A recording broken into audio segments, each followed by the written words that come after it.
I'm Eric Scheidler, Executive Director of the Pro-Life Action League. We're based in Chicago. I live in Aurora myself, and we're out here in Joliet today with this Face the Truth campaign, trying to really evoke sympathy for the victims of abortion, the unborn children who die at the hands of abortionists 2,500 times every single day.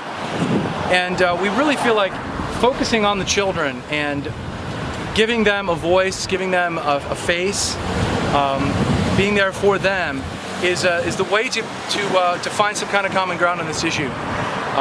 We really need to recognize the humanity of these children. Every single one of us began life in our own mother's wombs, began life as an embryo, as a fetus, and those were the first and perhaps most formative days of our lives, certainly the most vulnerable days. And it's that vulnerability we're trying to highlight here and evoke some sympathy for these children to try to get people thinking and talking about this issue with the children foremost in their minds.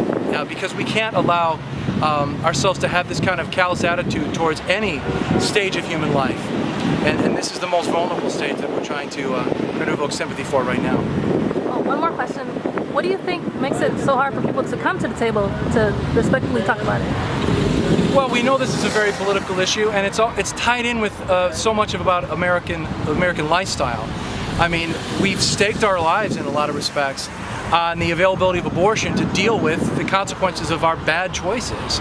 We choose to sleep around. We choose to engage in intercourse without any regard to its consequences, and that's got to end because human beings' lives are being destroyed.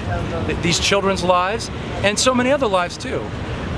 It's all tied in together with the issue of divorce, with single parenthood, with an attitude towards the other that we don't know, the stranger.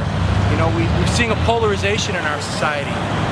We're seeing it's more and more difficult for people to talk across the aisle on any number of political issues. We demonize those that disagree with us. We demonize those that are different from us. And the unborn child is one of those victims of demonization.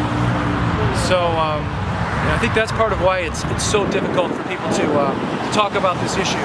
We've staked so much of our lifestyle on an attitude towards sex that leads to death. I mean, that sounds harsh, that may sound wacky to people, but just look at the pictures and you'll see. So we've got to recognize the consequences of those choices before we're ever going to come to any kind of understanding.